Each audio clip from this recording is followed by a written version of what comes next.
spiritualitas Vincentius sendiri juga ada dalam diri kami. Saat ini berkarya di 28 negara, mempersiapkan mereka untuk bisa berkomunikasi.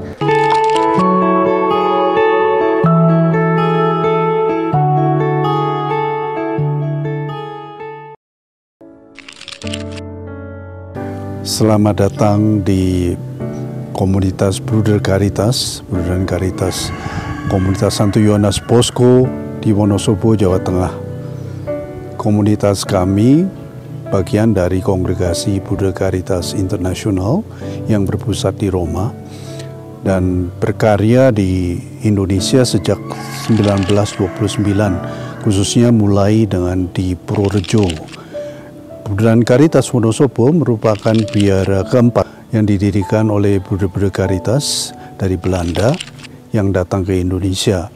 Pertama di Purworejo, yang kedua di Purwokerto, yang ketiga di Tegal, dan yang keempat di Wonosobo sini. Mereka datang ke Wonosobo sini pada tahun 1955 atas permintaan dari Uskup Purwokerto saat itu yang menginginkan adanya lembaga pendidikan anak-anak tunarungu untuk anak-anak yang tunarungu putra, karena di Wonosobo sini sudah jauh sebelumnya, sejak tahun 1938, suster-suster dari Putri Maria Yosef sudah berkarya untuk anak-anak tunarungu di Wonosobo sini di Indonesia, dan mereka waktu itu mendidik baik anak putra dan anak putri. Sesudah Perang Dunia, ketika mereka mulai berkarya lagi, mereka membutuhkan juga bantuan para Buder untuk mendidik anak-anak tunarungu bagian putra di Wonosobo sini. Maka para Buder kami dari Belanda datang untuk memulai lembaga pendidikan anak tunarungu di sini, dan mulai dari tingkat dasar, kemudian tingkat kejuruan. Saat ini tahun 2025 kita akan merayakan 70 tahun berdirinya Lembaga Pendidikan Tunarunga Don Bosco di Wonosobo yang dikelola oleh para Bruder Caritas. Lembaga Pendidikan Anak Tunarungu Don Bosco yang berdiri pada tanggal 8 Desember 1955. Kami di sini ada 101 anak, dan dari persiapan 1, 2, 3, lalu dasar 1 sampai dasar 6 setingkat SD, lalu ada SMP LB.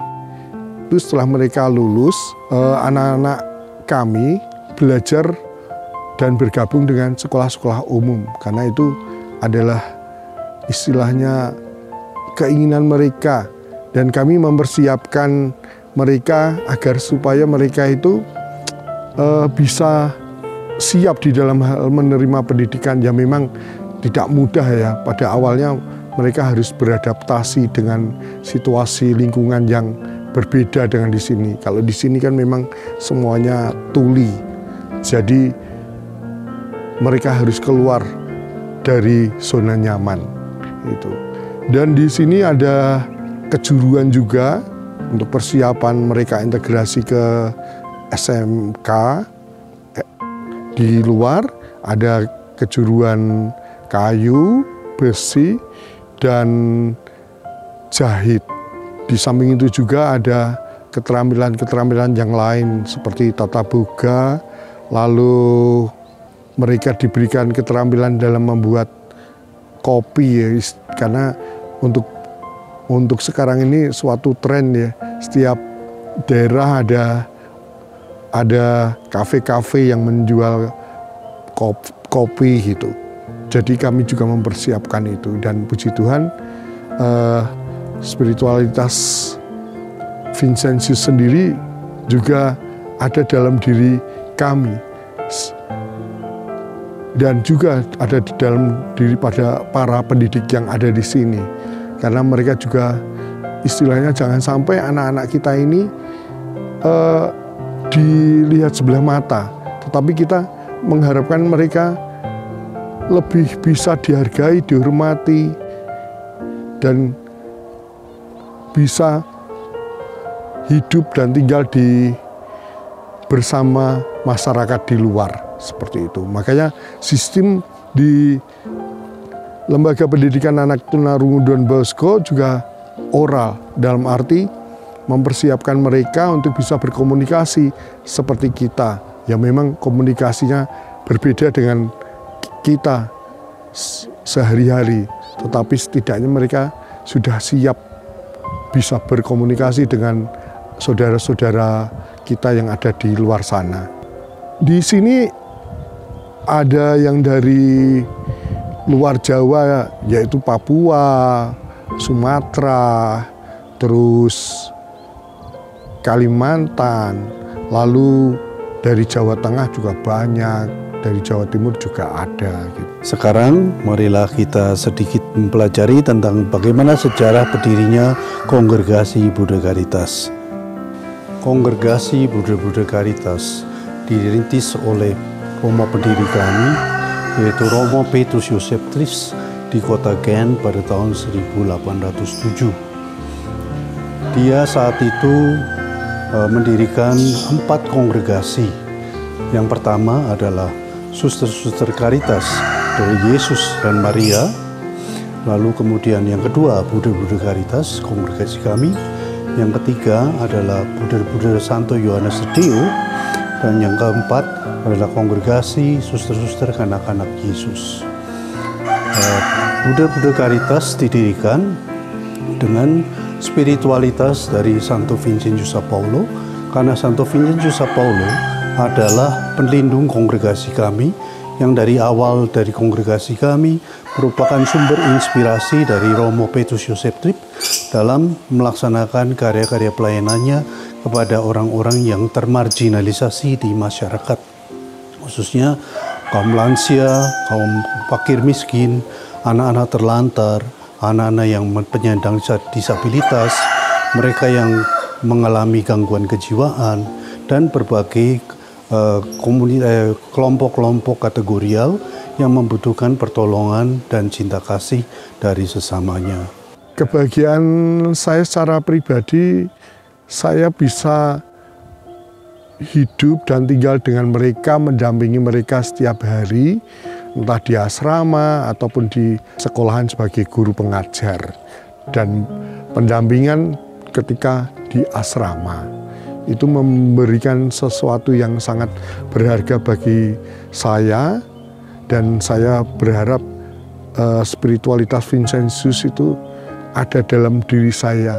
Jadi tidak membeda-bedakan mana yang Islam, mana yang Kristen atau agama lain, tetapi kita bisa menggandeng mereka, mendampingi mereka agar mereka dapat diterima masyarakat dengan penuh cinta kasih.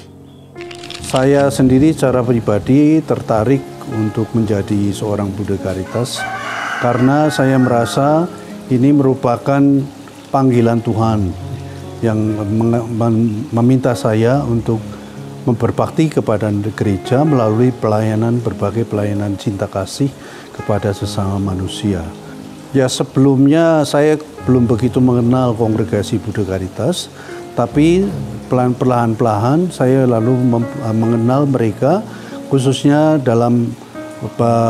ketika saya masih SMA, saya diajak melihat karya Buddha Caritas di Purwokerto, di mana mereka benar-benar mengajar di berbagai sekolah, dari tingkat taman kanak-kanak sampai sekolah menengah atas.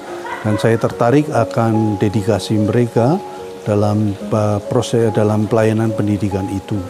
Dan ini juga semangat doa mereka, hidup berkomunitas, itu merupakan daya tarik bagi saya untuk masuk bergabung dengan para Buddha Caritas. Kemudian waktu saya sebagai calon Buddha, saya ditempatkan di Wonosobo sini untuk mengenal karya Buddha Caritas yang bersifat khususnya dalam pendidikan luar biasa untuk anak-anak tunarungu. Dan ini terus terang semakin mempertebal keinginan saya untuk mengabdi melalui kongregasi Buddha Caritas. Kongregasi Buddha Caritas saat ini berkarya di 28 negara di benua Eropa, Amerika, benua Asia dan Afrika. Pada umumnya mereka berkarya dalam bidang kesehatan, khususnya kesehatan jiwa, lalu pendidikan, baik pendidikan umum maupun pendidikan luar biasa, juga berbagai karya sosial bagi anak-anak terlantar, orang-orang miskin, gelandangan, pengungsi, dan sebagainya. Juga pelayanan pastoral dan kemasyarakatan yang lain. Saat ini di jumlah para Buder Caritas sedunia saat ini kurang lebih 500 anggota dan tersebar di 28 negara di 4 benua. Di Indonesia, Buder Caritas berkarya di Purworejo, di Purwokerto, di Wonosobo, di Purworejo di bagian di Boro, kemudian di Ruteng, di Flores. Mereka berkarya di dalam pendidikan umum dari taman kanak-kanak sampai sekolah menengah atas, kemudian juga pendidikan luar biasa. Ada SLB seperti di sini, SLB untuk anak-anak tunarungu, SLB untuk anak-anak tunagrahita, kemudian juga lalu anak autis, dan juga pelayanan untuk rehabilitasi untuk orang-orang yang dengan gangguan kejiwaan, UDGJ seperti di Purworejo dan di Ruteng, di Flores. Juga kami mempunyai panti rehabilitasi untuk para pemuda yang kecanduan narkoba di Yogyakarta. Bagi kaum muda, saya mengajak kalian untuk mengerti bahwa hidup kita merupakan karunia yang sangat berharga oleh Tuhan, dari Tuhan, dan ini perlu kita baktikan dalam pengabdian kepadanya melalui pelayanan-pelayanan terhadap orang-orang yang sangat membutuhkan cinta kasih atau uluran tangan kita, khususnya mereka yang miskin, yang lemah, yang masih terpinggirkan di dalam masyarakat, yang sering menjadi korban ketidakadilan dan kesewenang-wenangan. Dan mereka semua sangat menantikan uluran tangan dan juga pengabdian kita dalam pelayanan melalui berbagai karya karitatif. Dan ini sangat sesuai sekali dengan ajakan dari Tuhan Yesus, supaya kita melayani sesama kita seperti kita melayani Tuhan sendiri.